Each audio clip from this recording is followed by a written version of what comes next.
नमस्कार विद्यार्थियों। आज अपना विषय है भारतीय राजनीति में जयप्रकाश नारायण नेहरू एवं सुभाष चंद्र का योगदान। स्वतंत्रता संग्राम में जयप्रकाश नारायण, पंडित जवाहरलाल नेहरू एवं सुभाष चंद्र बोस के योगदान के बारे में आज हम अध्ययन करेंगे। हमें जानकारी होनी चाहिए कि जयप्रकाश नारायण को जेपी के नाम से भी जाना जाता है। वे भारत में समग्र क्रांति के अग्रदूत माने जाते हैं। उनका जन्म अक्टूबर 1902 में वर्तमान बिहार राज्य में हुआ था और उन्होंने विदेश में शिक्षा प्राप्त की और 1929 में वे स्वदेश लौटे। स्वदेश लौटने के बाद में जेपी ने अपने विचारों को जनता के सामने रखने का प्रयास किया। उन्होंने कहा कि ब्रिटिश सरकार से आज़ादी प्राप्त करने का एकमात्र और सबसे महत्वपूर्ण तरीका है और वह है सशस्त्र क्रांति। जेपी शर्मा जयप्रकाश नारायण निश्चित रूप से काफ़ी अंशों में लोकमान्य बाल गंगाधर तिलक के अनुयायी माने जाते हैं। जिस प्रकार तिलक ने कहा था कि स्वतंत्रता मेरा जन्मसिद्ध अधिकार है, मैं इसे लेके रहूँगा, लगभग उसी सोच और विचारधारा पर जेपी भी चले।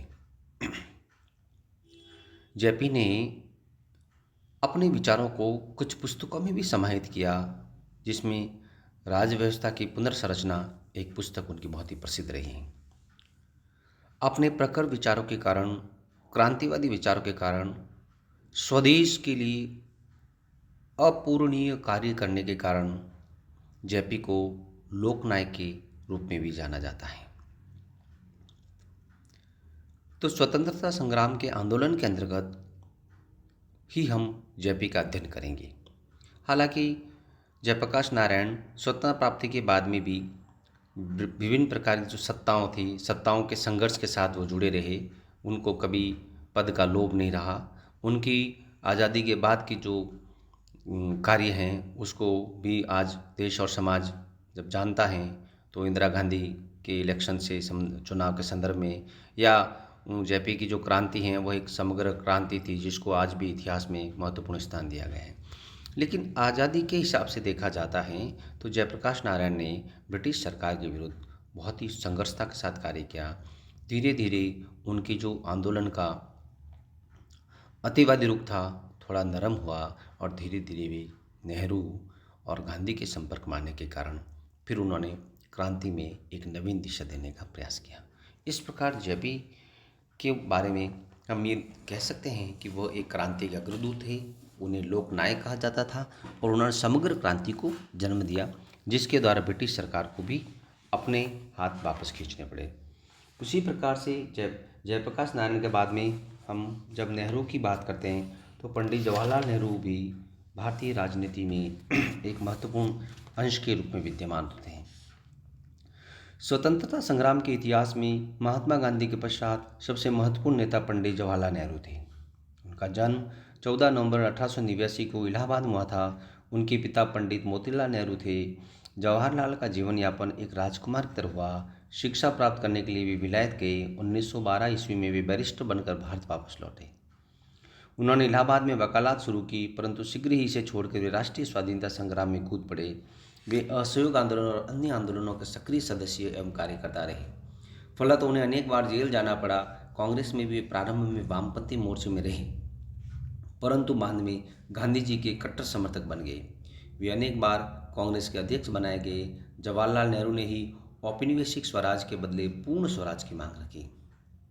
उन्होंने सांप्रदायिक दंगों को शांत करने, जिन्ना को समझा बुझाकर कांग्रेस के साथ लाने की भी कोशिश की, परंतु वे इसमें असफल रहे।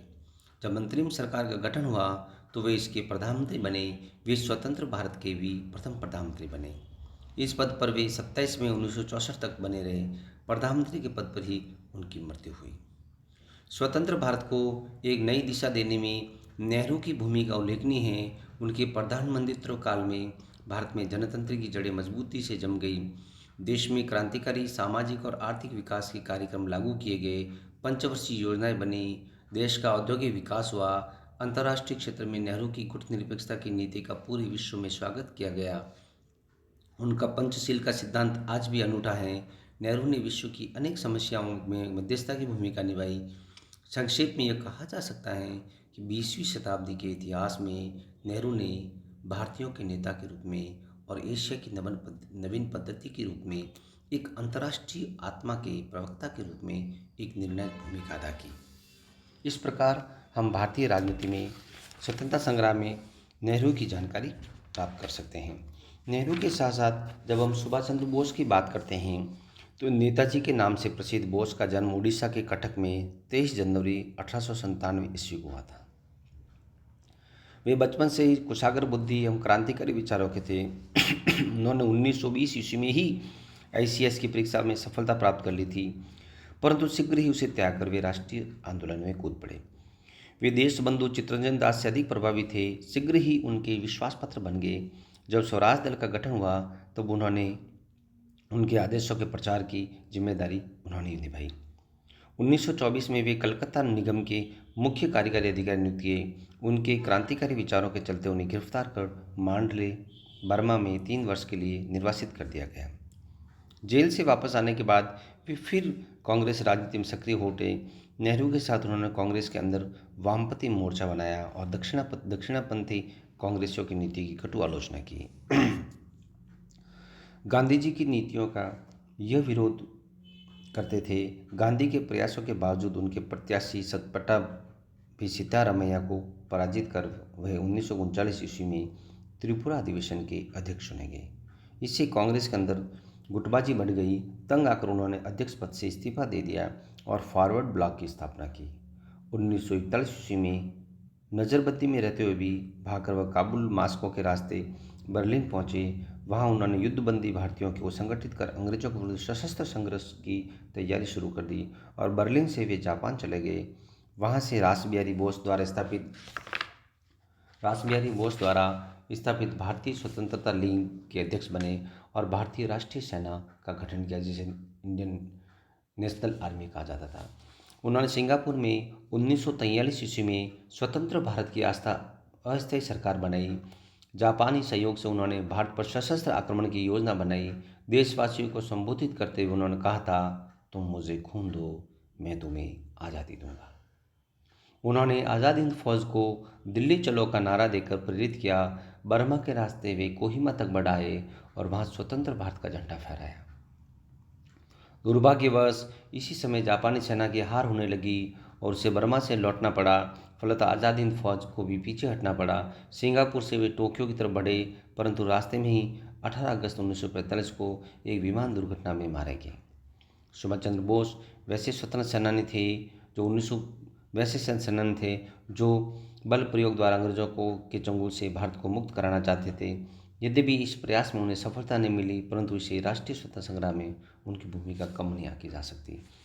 इस प्रकार हम इन संपूर्ण तत्वों के आधार पर ये जानकारी प्राप्त कर सकते हैं कि भारत के स्वतंत्रता संग्राम में इन तीनों ही सुभाष चंद्र बोस, जयप्रकाश नारायण और जवाहरलाल नेहरू का महत्वपूर्ण योगदान है, जिनका हम अध्ययन किया है। धन्यवाद।